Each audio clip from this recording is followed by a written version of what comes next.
Hello tout le monde, c'était Taclac, on se retrouve pour un rapport de bataille Warhammer 40 000 Paria Nexus, nouvelle data slate. Pour la petite histoire, j'avais fait un tournage mercredi dernier en Paria Nexus, mais le lendemain ils ont sorti la data slate.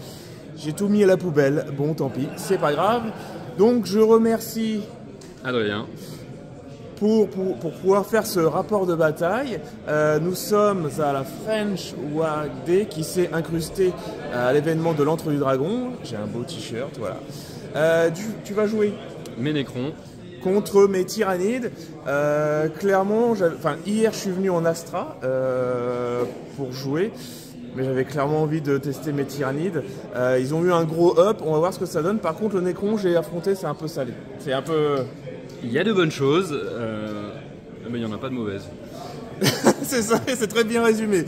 En gros, c'était la semaine dernière, j'ai fait un tournoi en club, j'ai affronté en 1000 points du Nécron. Il avait joué super mou, mais c'était très dur.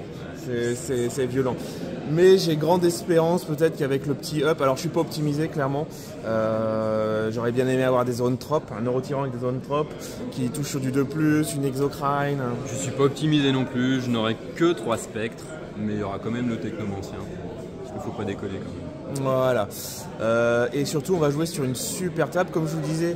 La convention, il y a aussi un concours pour faire des tables, et franchement la table elle est là, la table Astra dans la jungle. Alors ça tombe bien en plus, mes Tyrannides sont très jungle aussi, donc ça va être super. Avant de passer à la présentation des armées, je vous parle de mon petit partenaire Maxi Rêve.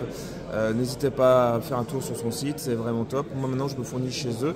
J'ai pas d'avantage à ce que vous passez par lui, je ne touche rien, mais franchement il est super cool, donc il mérite. Et on passe à la présentation des armées. Et donc voici les Nécrons d'Adrien, je te laisse nous les présenter. Très bien, donc là on a 2x5 trackers de l'hyperespace. Ensuite on a 3 mécanoptères avec 3 autres mécanoptères qui auront 2 paires. Ok. Un gros monolithe, parce que dans un détachement d'hypercrypte c'est fort, 2 c'est quand même une pièce centrale, et 3 c'est balèze. Les 3 spectres dont je vous ai parlé tout à l'heure, avec le Technomancien qui va les guider. Tu as fait beaucoup de conversions de ce que je vois en fait. Quelques-unes. T'as mis des crânes un peu partout. Ouais, j'ai mis des crânes. C'est pas mal, hein. Du kit de crâne de Games. Il y a du démon, il y a de la tête de bouc, il y a des choses non identifiées. J'aime bien lui là, par exemple, avec sa petite tête, son crâne de piaf. Ouais, je trouve que ça fait bien dans la partie un peu égyptien.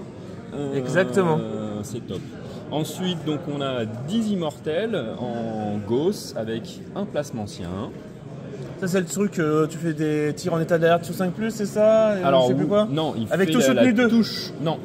Ah. Il fait de la touche létale et le plasmancien leur donne touche létale sur du 5. Mais ça s'appelle. Et il a ses propres aptitudes aussi. 10 dépeceurs qui s'infiltreront sûrement. Ok.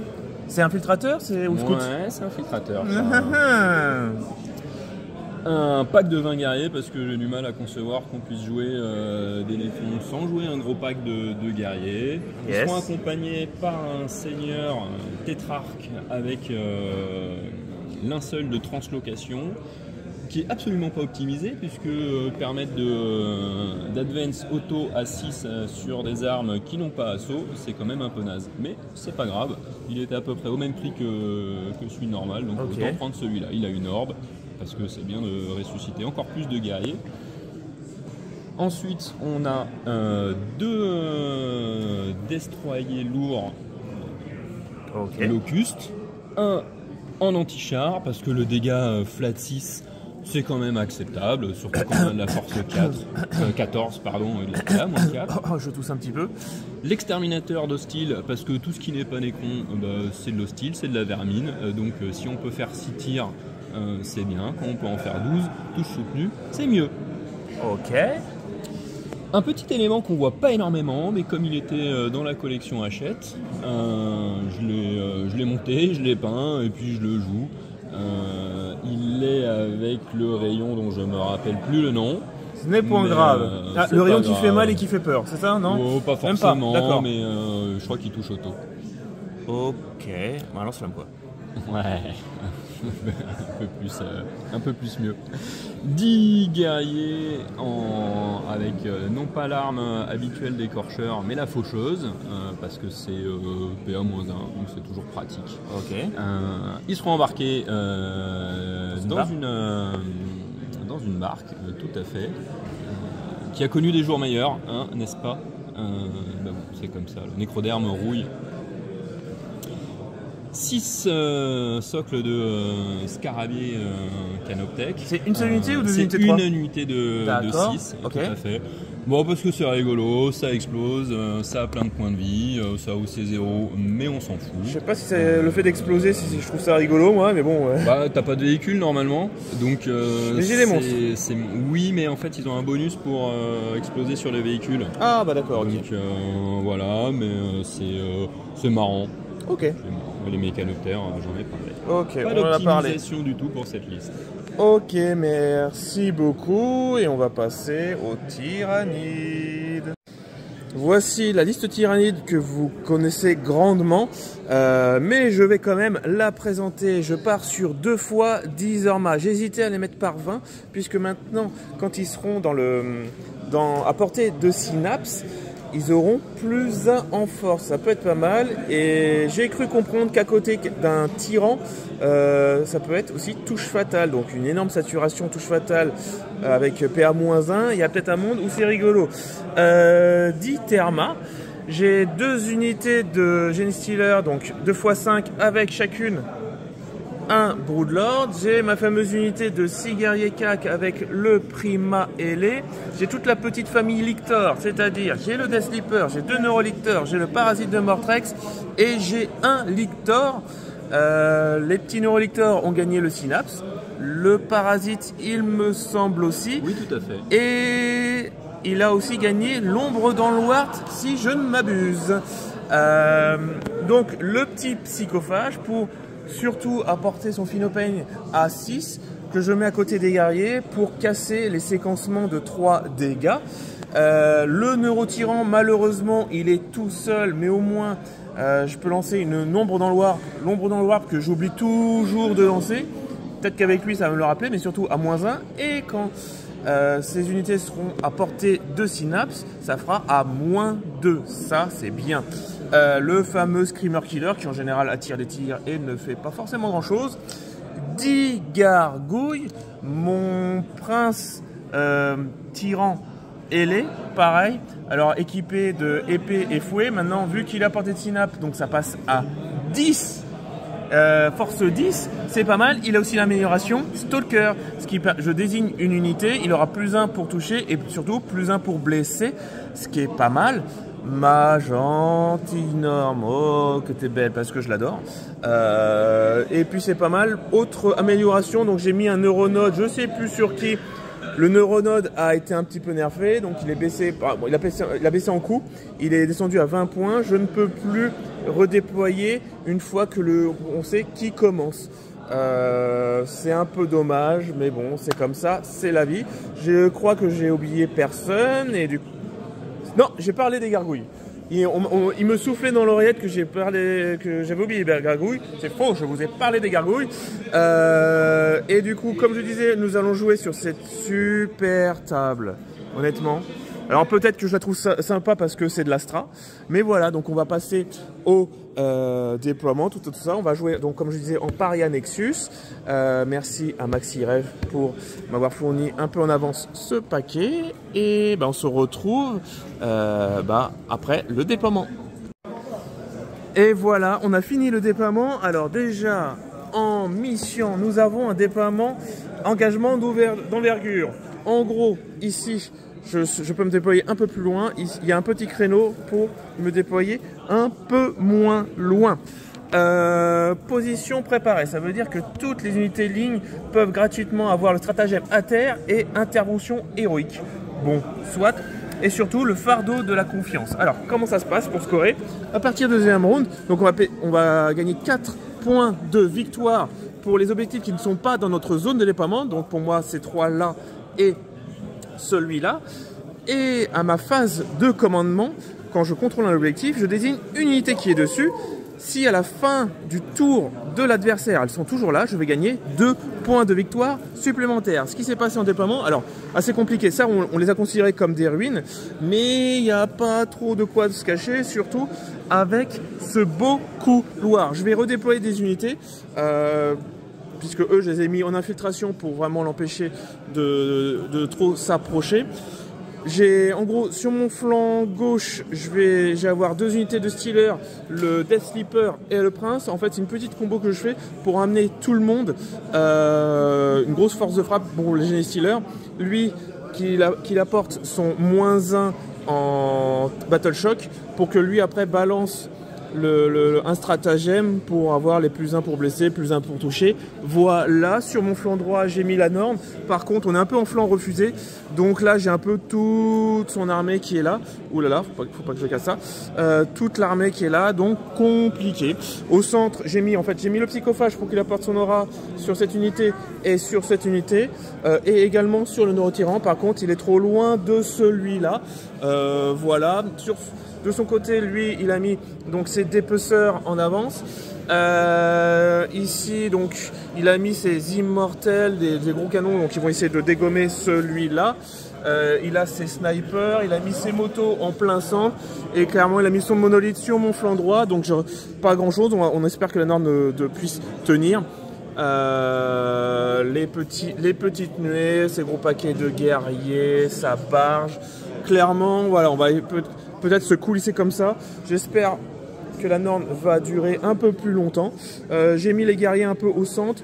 On va voir ce qu'on va pouvoir faire, mais je vais plus les mettre en mode réaction. Donc voilà, j'attends mon adversaire qui est parti pour qu'on puisse désigner le premier joueur et on se retrouve à la fin de la phase de mouvement du premier joueur. Alors, c'est moi qui ai eu le premier tour, du coup, fin de ma première phase de mouvement.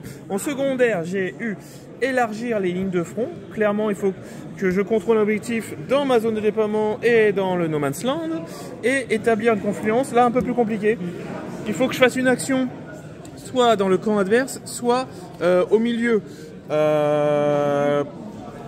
Je suis pas fanat de ce truc là, d'ailleurs je crois quand même eux je vais plutôt les reculer que de les mettre comme ça. Je viens de réfléchir que ça c'est bien méchant. Ok, donc ce que j'ai fait, clairement j'ai avancé, j'ai agressé, on va essayer d'attaquer. Mon but ça va être de raser ça, avec eux après de contacter son véhicule.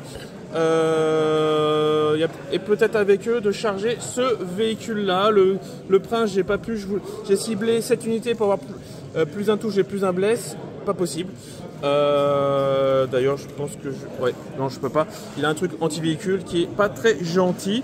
Voilà, le neurolictor lui je l'ai pas avancé, on verra bien.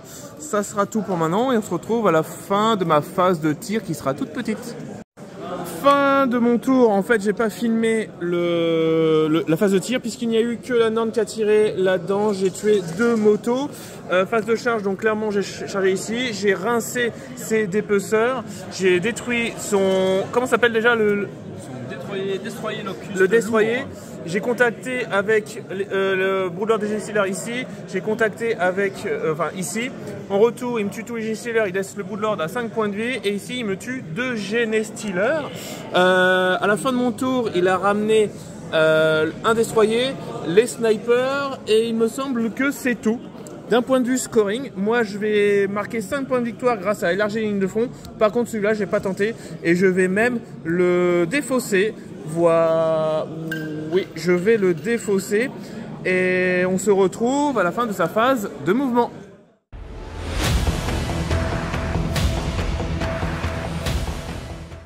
Alors, fin de la phase de mouvement de mon adversaire. Déjà, il a tiré en secondaire derrière les lignes ennemies. Compliqué. Mais force écrasante, il faut qu'il détruise des unités sur des objets. J'ai la mort subite et j'ai la Norne. Et oui, si, cette unité. C'est vrai. C'est vrai. Exactement. Donc, du coup, point de move, il s'est désengagé avec les immortels. Là, il est resté au contact. Les spectres sont venus ici pour essayer de venir agresser. Les motos se sont déplacés. Le Destroyer lourd est revenu ici, il a fait FEPA 3 ses petits snipers, les motos en advance pour venir ici pour tenter d'aller dans mes lignes, mais non. Les scarabées et la barge ont avancé, tandis que les guerriers et le monolithe n'ont pas bougé. Nous allons passer à sa phase de tir, je vais serrer les fesses et on se retrouve à la fin. Alors, fin de sa phase de tir, il a envoyé énormément de ressources sur la Norne, il lui a fait perdre 8 points de vie. Oui, il a envoyé donc les guerriers, la barge, le monolithe, il y a eu, il me semble, des snipers, et voilà. Ici, le Broodlord a perdu 2 points de vie, et il a fait un pouvoir psychique avec celui-là, pour faire perdre 1 point de vie. Voilà, ce qu'il va faire après avoir tiré, eux ils ont plus bougé. Ce qu'il va faire, il va charger pour pouvoir se décaler et être entièrement dans ma zone. Voilà, et on se retrouve à la fin de la phase de corps à corps. Alors, fin du tour de mon adversaire. Ce qui s'est passé, donc il a chargé avec ses spectres mes Genestealers. Avec ses motos, il a chargé le Neurorector, mais le Neurorector, il a rien fait dessus et il a tué. La Norne s'est bien défendue, elle a laissé juste un petit pack de scarabées. Alors, c'est quoi? Il en reste combien de points de vie? Canoptech, il lui reste 2 points de vie. 2 points de vie, ok. Ici, j'ai fait un stratagème pour avoir précision sur l'unité et j'ai pu tuer son technomancien. Il reste un spectre avec 2 points de vie. En fait, en gros, ce que j'ai envoyé, lui a fait -1 attaque, eux donnaient -1 pour toucher. Donc voilà, c'est pas mal. D'un point de vue secondaire, du coup, avec le Neurorector, il a empêché ses motos à venir ici. Donc il marque 0 et force écrasante, il tue personne. 0, 2. Là, 0. Derrière les lignes, derrière les lignes, pardon, il y a eux. Donc ça marque quand même 3 points de victoire de secondaire. Et on se retrouve à la fin de ma phase de mouvement.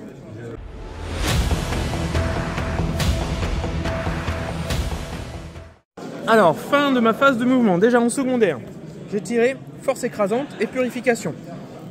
Force écrasante, donc il a 7 unités sur l'objectif et 7 petites unités. Il y a un monde où je le fais. Et purification, j'ai ramené un Neurolector ici et j'ai ramené un Neurolector ici. Et je viens de me rappeler qu'ils ont fait des advances, donc je n'ai pas le droit de le faire. Je vais voir comment je vais faire, ok, c'est pas grave. Donc en gros, ce que je vais faire, je ramène les unités là. Il a loupé. Alors, il a fait les Battle Shock de 7 unités parce qu'à portée du Neurolector et de 7 unités. Voilà ce que j'ai fait en fait. J'ai ramené des ressources. Quand j'ai déplacé le Broodlord, il a fait un tir en état d'alerte, ce qui n'a rien fait. Lui, clairement, je l'ai emmené, j'ai désigné comme cible, donc j'aurai plus d'un pour le blesser. J'ai désengagé, on va charger, on va rincer les spectres et on va voir ce qu'on peut rincer d'autres. La Nantes, je la laisse au contact. Eux, ils ont fait une advance. Je vais tenter de contacter la barge. Et voilà, et on passe à ma petite phase de tir. Alors, fin de mon tour. Qu'est-ce qui s'est passé? C'est qu'ici, on a détruit les spectres pour ma secondaire force écrasante. Ici, les petits aussi sont morts. Donc, ça me fait 2 unités qui étaient sur l'objectif qui sont morts. Ici, le prince a enlevé 6 points de vie. En retour, lui, il a tapé. J'avais consolidé avec les Genestealers. Il a tué le dernier Genestealer. Ici, combat au sommet. Personne ne s'est blessé.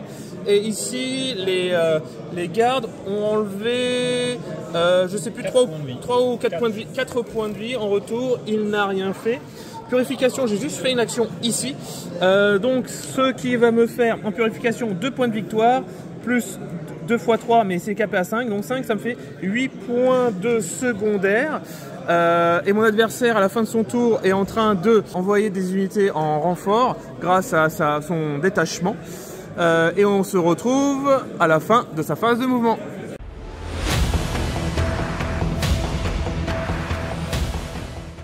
Alors, fin de la phase de mouvement de mon adversaire. Déjà en primaire, il va scorer 0.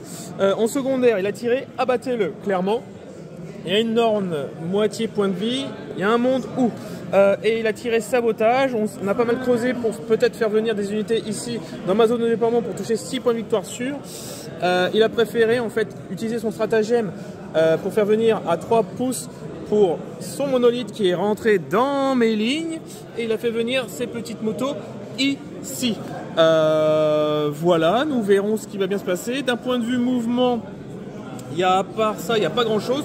Eux là-bas ont reculé pour être à plus de 3 pouces au cas où je sèche son véhicule pour éviter que je consulte dessus.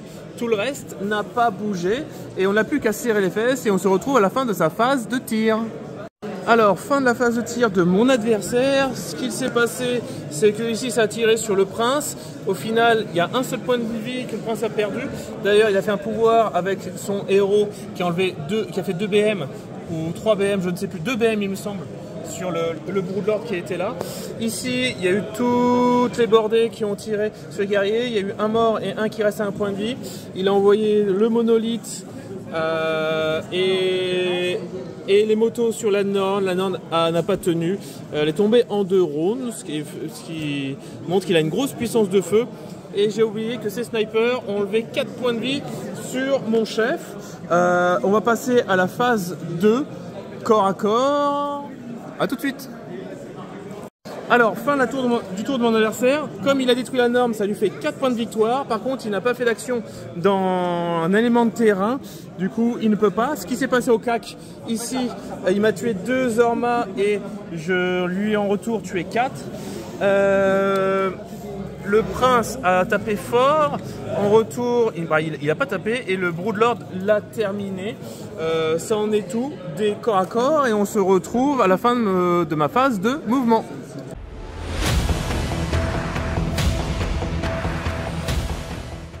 Alors, ce qui s'est passé, déjà j'ai tiré abattre les hordes. Clairement, il faut que je pète une unité de 20 guerriers. Ça va être compliqué, on verra bien. Et interdiction de zone, ça facile. Il faut que j'ai personne autour. Je l'aurai facilement. Ici, donc j'ai désengagé et on a tout de suite retiré. Il n'y aura pas match. Le neurolicteur est venu pour au moins avoir un objectif là. Eux, ils sont avancés. Clairement, le but, ça va être balancé ici. Le prince est venu là pour mettre des grosses pralines sur le destroyer. Eux se sont tous les deux avancés. Il a terminé, il a fait un tir en état d'air sur le Broodlord à qui il restait un point de vie. Il me l'a terminé. Voilà, et j'ai scoré 8 points de victoire puisque j'avais 2 objectifs. Ma phase de tir, elle sera petite, mais j'aurai quand même celui-là qui va tirer. Et ça sera tout. Et je pense qu'on va se retrouver à la fin de ma phase de corps à corps. Fin de mon tour. Alors, abattre les hordes, clairement, ce que j'ai grave saturé, ça a bien marché. Surtout qu'il a fait un battle shock. Donc, au moment où je lui ai détruit des unités, il aurait pu les ramener à son monolithe. Problème, il a loupé le battle shock. J'ai pu le charger et le laver. Ça me remplit ma condition. Mon objectif secondaire, également ici. Alors là, ici, donc il y a la mort du destroyer. Ils ont tué pas mal d'immortels.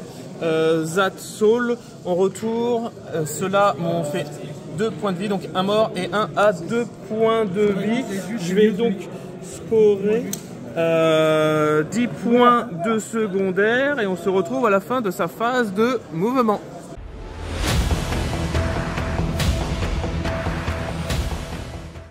Alors, fin de la phase de mouvement de mon adversaire. Donc il score 0 de primaire puisqu'il n'a pas d'objectif. Il a tiré en secondaire assassinat. Donc il a la mort subite, le Broodlord, mon chef là, ou le neurotyran, et voué à périr. Clairement, il m'a désigné 3 unités que je devrais détruire.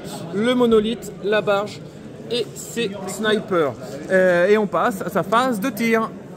Alors, fin du tour de l'adversaire. Déjà, petite rectification. Voué à périr, c'est moi qui choisis. Donc clairement, j'aurais choisi des unités qui ne peut pas, donc le Neurolictor, le Prince et cette unité.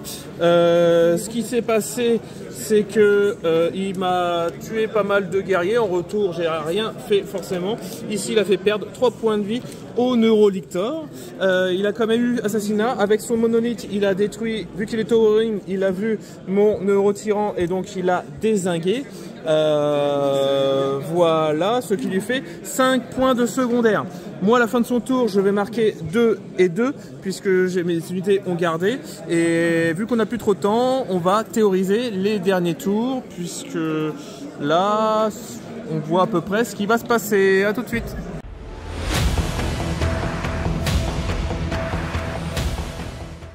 Alors, petit résumé, du coup, au round 4, j'aurais scoré 16 points de victoire. Pourquoi? Je contrôlais les 3 objectifs, vu qu'il avait loupé son battle shock, je le contrôle, et j'aurais décidé d'unité gardien. lui et lui. Lui, on a simulé les tirs, il le laisse à 6 points de vie, ce qui me rajoute 4 à la fin de son tour. Lui, au début de son tour, il aurait regagné l'unité, il l'aurait déclaré gardien, ce qui lui fait 4 points de victoire puisqu'il avait plus d'OC, et 2 à la fin parce qu'il le contrôlait toujours. En secondaire, faire établir une confluence. En gros, il faut qu'il fasse une action soit au centre de table, soit dans la zone de déploiement adverse. Il a ramené ses guerriers ici pour pouvoir faire son action. Ce qui lui fait au final 8 de secondaire. 4 de secondaire, pardon. À mon tour, je score 12 points de victoire. Et en secondaire, j'ai voué à périr. J'aurais désigné donc des unités qui... Lona John qui n'aurait pas pu récupérer et défendre le bastion juste pour avoir donc clairement il peut pas forcément venir ici, ce qui me fait 8 points de victoire. Lui il aurait encore scoré 4 ici.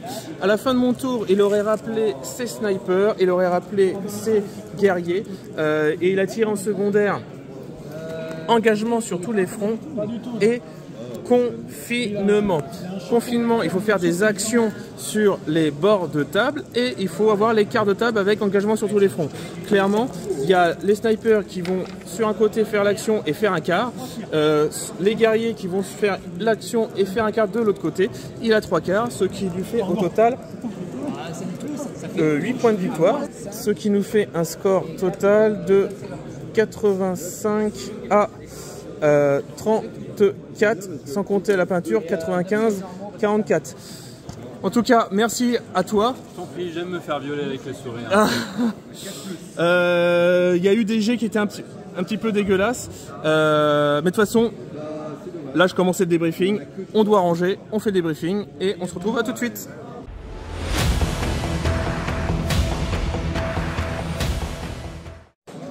Alors, petit débriefing, déjà désolé pour le théorie crafting, pardon, enfin la théorisation des 2 derniers rounds. On était un peu short niveau timing, mais la partie était un petit peu déjà tracée. Alors déjà désolé de t'avoir roulé dessus, comme tu dis. C'est pas grave, j'ai fait des erreurs de jeu au début en me déployant un peu trop près de tes unités. J'avais pas pensé que tu ferais tout ce que ta projection te permettait de faire. Et tu l'as fait, et tu l'as bien fait. Et, ouais, clairement, alors, ça paye. Ceux qui ont déjà vu les rapports, c'est vrai que moi, tyrannide, très vite, j'agresse. Alors que peut-être certains tyrannides ou autres armées sont plus en temporisation ou jouent plus à la réaction. Moi, mon plan de jeu, comme d'habitude, c'est un flanc, une norne, l'autre flanc, les G-Stealers. Par contre, si j'avais pas eu le premier tour, ça aurait été une autre sauce. Parce que déjà, ma norne était à vue et j'avais pas mon Finopane à 5. Donc déjà, les G-Stealers, j'aurais pas tracé, j'aurais peut-être essayé de me planquer, mais je me serais peut-être pris du coup tes peceurs. Ça aurait été encore une autre sauce, je pense. Oui, parce que les dépeceurs, ils saturent assez bien. C'est 4 attaques par bonhomme quand même, donc ça fait 40. Il y a du sustain ou de la relance. Ouais, enfin il y a du sustain. Et ah oui. La relance derrière.